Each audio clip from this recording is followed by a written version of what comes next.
بسم اللہ الرحمن الرحیم۔ شرح تہذیب کا دوسرا باب ہے مقدمہ، سبق نمبر 7 میں خوش آمدید۔ آج کے سبق میں ہم بدیہی کی مثالیں پڑھیں گے۔ عبارت دیکھ لیں، یہاں تک عبارت ہو چکی تھی تہذیب کی، آگے دیکھ لیں۔ قولہ بالضرورۃ اشارۃ الی ان ہذہ القسمۃ بدیہیۃ لا تحتاج الی تجشم الاستدلال کما ارتکبہ القوم وذلک لان اذا رجعنا الی وجداننا وجدنا من التصورات ما هو حاصل لنا بلا نظر كتصور الحرارة والبرودة ومنها ما هو حاصل بالنظر والفكر كتصور حقيقة الملك والجن وكذا من التصديقات ما يحصل بلا نظر كالتصديق بأن الشمس مشرقة والنار محرقة ومنها ما يحصل بالنظر كالتصديق بأن العالم حادث والثاني موجود۔ ترجمہ دیکھ لیں،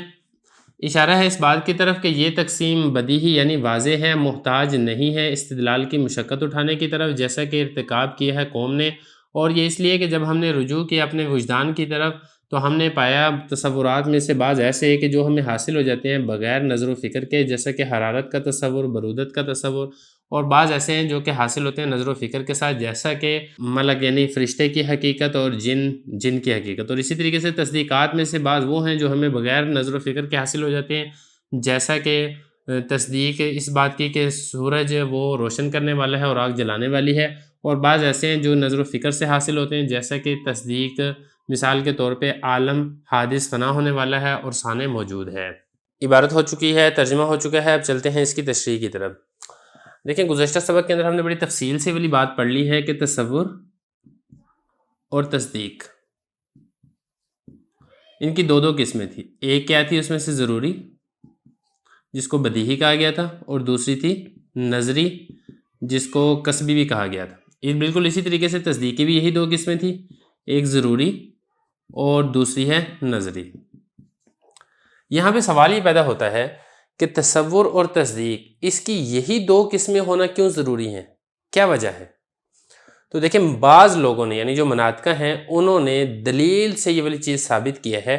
کہ تصور اس کی دو قسمیں ہیں، ایک ضروری اور دوسرا نظری۔ بالکل اسی طریقے سے تصدیق، اس کی بھی دو قسمیں، ضروری اور نظری، یہ دو قسمیں بنتی ہیں، دلیل سے ثابت کیا ہے۔ حضرت یہ فرما رہے ہیں کہ دیکھیں، تصور اور تصدیق کی یہ دو قسمیں ہونا، ایک ضروری اور نظری، یہ بالکل واضح ہے، بالکل واضح، روشن اور بدیہی ہے۔ مطلب یہ کہ کوئی دلیل دینے کی ضرورت ہی نہیں ہے ان دو قسموں کی طرف، کیونکہ جب آپ غور و فکر کرتے ہیں، جب آپ دیکھتے ہیں تو آپ کو معلوم ہو جاتا ہے کہ بعض تصور ایسے ہیں جو صرف نفس تصور سے ہی چیز سمجھ میں آ جاتی ہے، اس میں غور و فکر کرنے کی ضرورت نہیں پڑتی۔ اسی طریقے سے بعض تصورات ایسے ہیں جب آپ اس کو سوچتے ہیں تو اس کے لیے آپ کو غور و فکر کرنا پڑتا ہے، اس کی حقیقت میں غور کرنا پڑتا ہے، تب اس کی سمجھ آتی ہے۔ تو لہذا جب یہ والی بات بالکل واضح اور روشن ہے تو اس کے لیے دلیل قائم کرنے کی ضرورت ہی نہیں ہے، کیونکہ آپ دلیل دیں گے، پھر اس دلیل کے اوپر اعتراض ہوگا، پھر اس اعتراض کا جواب دیں گے، تو اس میں پھر اسی چکر کے اندر پڑے رہیں گے، جو مقصود ہے اس سے آپ پیچھے رہ جائیں گے۔ تو یہ بتانا چاہ رہے ہیں کہ ضرورت سے اشارہ اس بات کی طرف کہ یہ جو تقسیم ہے، یعنی تصور اور تصدیق کی جو تقسیم کی گئی ہے، یہ بالکل واضح ہے، لا تحتاج، اس میں محتاجی ہی نہیں ہے استدلال کی مشقت اٹھانے کی طرف کہ آپ استدلال کریں، آپ دلیل قائم کریں، آپ دلیل سے اس چیز کا ثابت کریں، کما ارتکبہ القوم، جیسا کہ ایک قوم یعنی مناطقہ کی ایک جماعت نے اسی بات کا ارتکاب کیا ہے، انہوں نے دلیلوں سے اس چیز کو ثابت کیا ہے۔ وجہ یہ ہے کہ جب ہم نے رجوع کیا اپنے وجدان کی طرف، یعنی جب ہم نے اپنے بارے میں غور و فکر کیا، ہم نے دیکھا، تو ہم نے یہ والے پایا کہ بعض تصورات ایسے ہیں جو ہمیں بغیر غور و فکر کے ہی حاصل ہو جاتے ہیں، جیسا کہ حرارت، اور اسی طریقے سے برودت۔ آپ کہیں کہ گرم، اب گرم کا جو تصور ہے نا، اس کے لیے آپ کو غور و فکر کرنے کی ضرورت نہیں پڑے گی۔ ٹھنڈک ہے تو ٹھنڈک کے تصور کے لیے آپ کو غور و فکر کرنے کی ضرورت نہیں پڑے گی، یہ ایسا تصور ہے جو بغیر غور و فکر کے ہی سمجھ میں آ جاتا ہے۔ لیکن بعض تصورات ایسے ہوتے ہیں جس کے لیے غور و فکر کرنے کی ضرورت پڑتی ہے، جیسا کہ تصور کرنا فرشتے کی حقیقت، جن کی حقیقت۔ اب فرشتہ ہے، اب فرشتہ کیا ہے، اس کی حقیقت میں آپ کو غور و فکر کرنا پڑے گا۔ جن ہے تو جن کی حقیقت کیا ہے، اس کی حقیقت میں آپ کو غور و فکر کرنا پڑے گا۔ بالکل اسی طریقے سے بعض تصدیقات ایسی ہوتی ہیں جو بغیر غور و فکر کیے ہی ہمیں سمجھ میں آ جاتی ہیں، جیسا کہ سورج روشنی پھیلانے والا ہے، اب اس میں آپ کو کسی غور و فکر کرنے کی ضرورت نہیں ہے۔ یا اسی طریقے سے آگ جلانے والی ہے، یہ ایسی تصدیق ہے جس میں کسی قسم کی غور و فکر کی ضرورت نہیں ہے۔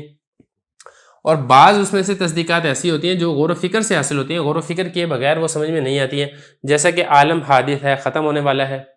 اور اسی طریقے سے ثانی موجود ہے۔ اس کے لیے باقاعدہ دلیل کی ضرورت پڑتی ہے، غور و فکر کرنے کی ضرورت پڑتی ہے، تب ان چیزوں کا اس بات ہوتا ہے۔ اس لیے آپ کو بہت سے لوگ ایسے مل جائیں گے جو ان دونوں چیزوں کا انکار کرنے والے ہیں۔ آپ کو ایسے بھی لوگ مل جائیں گے جو کہیں گے کہ عالم قدیم ہے، اور آپ کو ایسے بھی لوگ مل جائیں گے کہ سانح موجود نہیں ہے، جو لوگ یہ کہتے ہیں۔ لیکن آپ کو ایسا بندہ کوئی نہیں ملے گا جو یہ کہے کہ سورج روشنی نہیں دیتا ہے یا آگ جلاتی نہیں ہے، ایسا آپ کو بندہ کوئی نہیں ملے گا۔ کیوں؟ کیونکہ یہ بالکل بدیہی ہیں، بالکل واضح ہیں، روشن ہیں، جبکہ اس کے اندر غور و فکر کرنے کی ضرورت ہے۔ تو بعض لوگوں نے غور و فکر کیا تو ان کو غلطی لگ گئی، تو وہ غلط نتیجے پہ پہنچ گئے، اور اس لیے جو صحیح غور و فکر کرے گا، صحیح نتیجے پر پہنچے گا، تو وہی یہ والی بات کہے گا۔ جو غلطی کرے گا وہ یہ والی بات نہیں کہے گا۔ تو خلاصہ کلام یہ نکلے گا کہ یہ جو تقسیم کی گئی ہے تصور اور تصدیق ان دو قسموں کی طرف، یہ بالکل واضح اور روشن ہے، اس کو دلیل سے ثابت کرنے کی ضرورت نہیں ہے۔